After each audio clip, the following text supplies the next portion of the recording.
ഇന്ന് നമ്മൾ ട്രൈ ചെയ്യാൻ പോകുന്നത് ഒരു ഡ്രിങ്കാണ്. കൂൾ ഗ്രീൻ എന്നാണ് ഈ ഡ്രിങ്കിന് ഞാൻ പേരിട്ടിരിക്കുന്നത്. ഇനി ഇതിനാവശ്യമായിട്ടുള്ള ചേരുവകൾ എന്താണെന്നും ഇതെങ്ങനെ ഉണ്ടാക്കുന്നത് നമുക്ക് നോക്കാം. നമ്മുടെ ഡ്രിങ്കിന് ആവശ്യമായിട്ടുള്ള ചേരുവകളാണ് ഞാൻ ഈ എടുത്ത് വെച്ചിരിക്കുന്നത്. ഇതൊരു ഗ്രീൻ ആപ്പിൾ. ഈ ഗ്രീൻ ആപ്പിൾ ഞാൻ ഒരു അരമണിക്കൂർ ഉപ്പ് വെള്ളത്തിലിട്ട് വെച്ചിരുന്ന ഗ്രീൻ ആപ്പിൾ. അതുകൊണ്ടാണ് ഞാൻ തൊലിയോടുകൂടി എടുത്തത്. തൊലിയോടുകൂടി എടുത്തത് എന്തിനാണെന്ന് വെച്ചാൽ കൂൾ ഗ്രീൻ എന്നല്ല നമ്മുടെ ഡ്രിങ്കിൻ്റെ പേര്. അപ്പോൾ ഒരു ഗ്രീൻ കളർ കിട്ടാൻ വേണ്ടിയിട്ടാണ് ഈ ആപ്പിള് തൊലിയോടുകൂടി എടുത്ത് വെച്ചിരിക്കുന്നത്, ഗ്രീൻ ആപ്പിൾ. ഇതൊരു സ്ലൈസ് ലെമൺ. ഇത് ഒരു ചെറിയ നാരങ്ങ ആയതുകൊണ്ട് ഞാനൊരു 1.5 നാരങ്ങ എടുത്തിട്ടുണ്ട്. ഇത് ഞാൻ ആവശ്യത്തിനനുസരിച്ച് ഒഴിച്ചു കൊടുക്കത്തുള്ളൂ. ആദ്യം ഒരു നാരങ്ങയുടെ നീര് നമ്മൾ ഒഴിച്ചു കൊടുക്കും. പുളി പോരെങ്കിൽ പിന്നെ കുറച്ചുകൂടി ഒഴിച്ചു കൊടുക്കും. ഇതൊരു കുറച്ച് മിൻറ്റ് ലീവ്സ്, ഒരു 7-8 മിൻറ്റ് ലീവ്സ് ഉണ്ട്. പിന്നെ ഒരു പച്ചമുളകിൻ്റെ ഹാഫ്. കുട്ടികൾക്ക് കൊടുക്കാനാണ് പച്ചമുളക് നമുക്ക് ഒഴിവാക്കാം. പിന്നെ കണ്ടോ, ഈ ഇഞ്ചി കണ്ടോ, തീരെ ചെറിയ ഒരു കഷ്ണം ഇഞ്ചിയാണ് നമ്മളെടുത്തിരിക്കുന്നത്. തീരെ ചെറിയൊരു കഷ്ണം ഇഞ്ചിയാണ് എടുത്തിരിക്കുന്നത്. പിന്നെ ഒരു 5 ടേബിൾ സ്പൂൺ പഞ്ചസാരയുണ്ട്. പഞ്ചസാരയും എല്ലാവരുടെയും ഇഷ്ടത്തിനനുസരിച്ച് ഇട്ട് കൊടുക്കാം. പഞ്ചസാര വേണ്ടാത്തവർക്ക് തേൻ ഒഴിച്ച് കൊടുക്കാം. പിന്നെ ആവശ്യത്തിനുള്ള വെള്ളം. ഞാൻ 3 ഗ്ലാസ് ഡ്രിങ്ക് ഉണ്ടാക്കാനായിട്ട് എടുത്ത് വെച്ചിരിക്കുന്നത്. 3 ഗ്ലാസ് നമുക്ക് ഡ്രിങ്ക് ഉണ്ടാക്കാൻ. അപ്പോൾ ഒരു ഗ്രീൻ ആപ്പിൾ അരിഞ്ഞത്, അതിൻ്റെ കൂടെ ഒരു സ്ലൈസ് ലെമൺ, പിന്നെ ഒരു 5-8 പുതിനയില, ഒരു പീസ് ചില്ലി, ഒരു പീസ് ജിഞ്ചർ. എന്നിട്ട് ഞാൻ ഈ ഒരു നാരങ്ങയുടെ നീരും കൂടെ ഒഴിക്കും ഇതിലേക്ക്.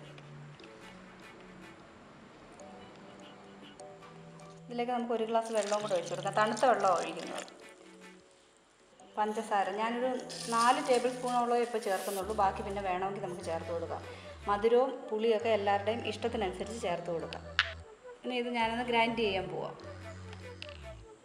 നിങ്ങളെല്ലാവരും ശ്രദ്ധിച്ച് കാണും. ഇപ്പോൾ എൻ്റെ എന്നും ഷൂട്ട് ചെയ്യുന്ന ലൊക്കേഷനൊക്കെ മാറിയിട്ടുണ്ട്. ഇതെൻ്റെ നാട്ടിലെ വീടും എൻ്റെ നടുമുറ്റും ഒക്കെ ആയത്. ഇത് മിക്സി വെച്ച് നമുക്കൊന്ന് അടിച്ചെടുക്കാം. ഇത് നമ്മളിപ്പം ഗ്രൈൻഡ് ചെയ്തെടുത്തിട്ടുണ്ടെങ്കിൽ നമുക്കിതൊന്ന് അരിച്ചെടുക്കാം. ഒരരിപ്പയും കൂടെ അരിച്ചെടുക്കാം.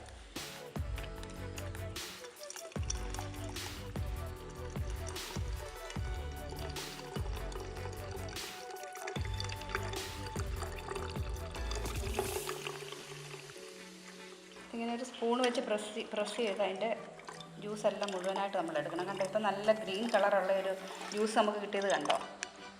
നമ്മുടെ ഡ്രിങ്ക് ഇപ്പോൾ റെഡി ആയിട്ടുണ്ട്. ഇനി ഇതിലേക്ക് ആവശ്യമായിട്ടുള്ള സോഡ ഒഴിച്ചു കൊടുക്കും. ഇപ്പോൾ 1 ഗ്ലാസ് വെള്ളത്തിലാണ് നമ്മളിത് അടിച്ചെടുത്തത്. ഇനി 3 ഗ്ലാസ്സിലൊക്കെ ആവശ്യമായിട്ടുള്ള ജ്യൂസായത് എടുക്കുന്നതെന്ന് ഞാൻ പറഞ്ഞില്ലേ. ബാക്കിയുള്ളത് നമ്മൾ സോഡ ഒഴിച്ചു കൊടുക്കണം. സോഡ ഇഷ്ടമില്ലാത്തവർക്ക് വെള്ളം ഒഴിച്ചു കൊടുക്കാം. തണുത്ത വെള്ളവും ഐസ് ക്യൂബ്സും യൂസ് ചെയ്യാം, സോഡ ഇഷ്ടമില്ലാത്തവർക്ക്. ജ്യൂസൊക്കെ എടുത്ത് വെച്ചിട്ട് നമ്മളൊന്ന് ടേസ്റ്റ് ചെയ്ത് നോക്കണം. ആവശ്യത്തിന് മധുരവും പുളിയൊക്കെ ആവശ്യത്തിനുണ്ടോ നോക്കണം. പുളി ഇല്ലെങ്കിൽ ഇത്തിരി നാരങ്ങ നീരൂടെ ഒഴിച്ചു കൊടുക്കണം. മധുരം ഇല്ലെങ്കിൽ ഇത്തിരി പഞ്ചസാര ഇട്ട് കൊടുക്കണം. ഇതിലേക്ക് ഞാൻ 2 ഗ്ലാസ് സോഡയും കൂടെ ഒഴിച്ചു കൊടുക്കുക.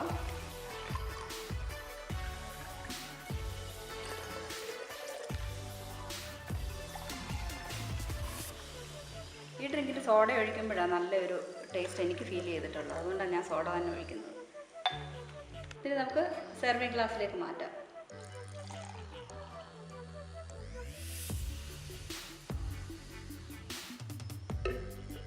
നമ്മുടെ ഡ്രിങ്കിൻ്റെ കളർ കണ്ടോ, ഗ്രീൻ കളർ. എന്ത് ഭംഗിയാണ് അത് കാണാൻ. ഈ ഗ്രീൻ കളറിലുള്ള ഡ്രിങ്ക് കാണാൻ, കുടിക്കുമ്പോഴും അതുപോലെ തന്നെ നല്ല ഒരു റിഫ്രഷിങ് എഫക്റ്റ് കിട്ടുന്ന ഒരു ഡ്രിങ്കായത്. എല്ലാവരും ട്രൈ ചെയ്ത് നോക്കണം.